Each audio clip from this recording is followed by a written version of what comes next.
massive, huge wasp nest, okay? And you're stupid, you're a liberal. And you bang down the wasp nest, right? It's not the wasp's fault, right? It's not your fault for being stupid. Whose fault is it? It's George Bush's fault. Some of you right now I see are drinking heavily like Mr. Fireball. Now tomorrow you may wake up and you're going to have a headache. Okay? It's not your fault. It's not Jack Daniels' fault. It's not Cosmopolitan's fault. It's not Fireball's fault. Whose fault is it? Okay. Some of you women, there are a lot of good looking women here at Rand Paul's event. Right? Let's give it up for the women at this bar. Some of you women, you don't know it, but you're pregnant. I can see through you. I have X-ray vision. Let not your heart be troubled. It's not your fault. It's not the guy's fault. Whose fault is it? No! Hannity, extreme Bill Clinton. It's probably my fault. Rand Paul, Senator Rand Paul.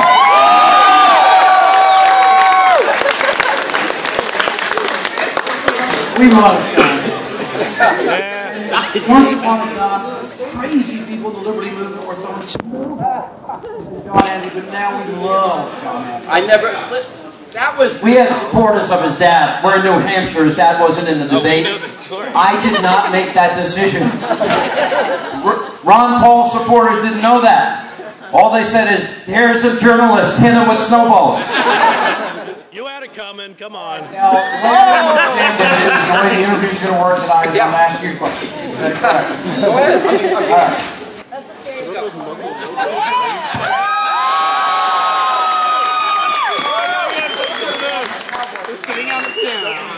What's happening? So, Sean Hannity, what does it mean to be a conservative? Oh, this is horrible. Would like to know. Be careful. You know what it means? And I think we are at a crossroads in our country. You want a serious answer? I'm going to give you a serious answer. Please do. I'm looking at all you young people here. You know what scares me? We have 50 million Americans in poverty. Nearly 20 million more when Barack Hussein Obama became president. Okay? 50 million Americans on food stamps. We have 92 million Americans not working.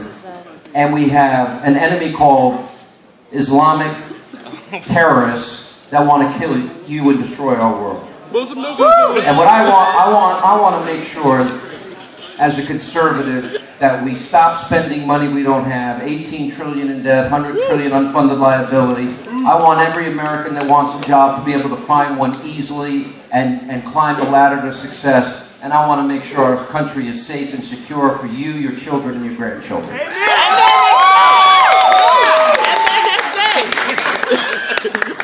Does it concern you that, I love this role reversal. Does it concern you that we might elect a Republican to set no more Fireball for you either. And we might elect a Republican who seems to be sort of a sheep in the world. Big time. We might get one that says, oh, I'm for limited government, and then they double the debt. They double the spending. Does that concern you? 100%. This is not a time for half measures as far as I'm concerned. This is a time for America to stop breaking open our children's piggy banks, live within our means. I want limited government, greater freedom, greater responsibility of the American people. Right? I want our borders secure. Okay? Very simple. Secure the borders. Smart thing to do. I want choice in education. I want choice in health care.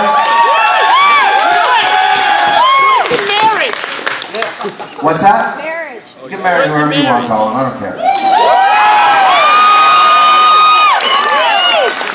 But I want a country that has more freedom, and the reign of government is so oppressive, and I am worried about whether, right now I look at Republicans in the House and Senate, and the House did their job recently, and I see that the Republicans caved on the Department of Homeland Security funding, and it really breaks my heart. Well, see, the problem's even bigger than that.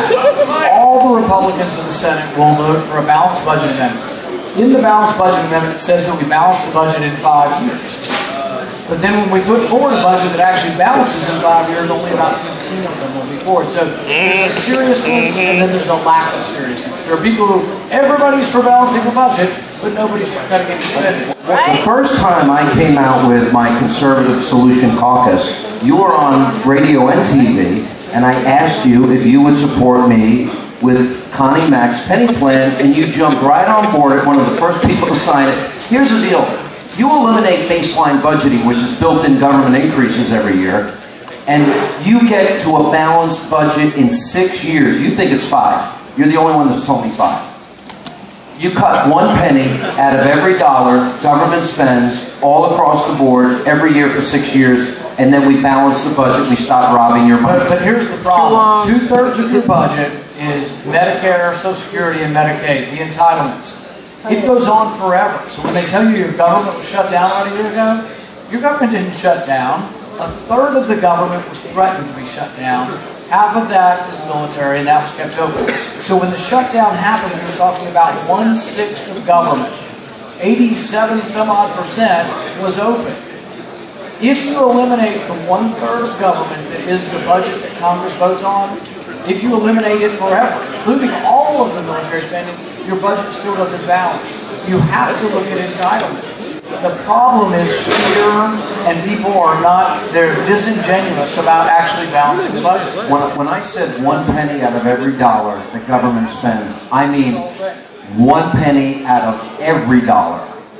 You know, let me ask all of you, if you had, let's say you young people, you know, you all hook up tonight and you get married, okay? And then you find yourself in the ring. They get married and then they hook up. Yeah. Well, that's what I meant. Whoa. My definition of hookup and yours are very different. 50 years ago. Oh, we're going to do it right over here? Yeah. I thought this was the interview. I'm not doing another. No, I think we got to do it the right way. Much better. All right. This would have made for great TV. Can we film it up here? Yeah, you can go up here. We have lights and cameras and stuff like that. We'll just pick up your fireball and move over there. Not that big a deal. All right. Bartender, bring me over a bottle of Fireball. I'm buying it, and I'm going to give out. More than 1 bottle, Sean! But you cannot get in a car and drive. I want to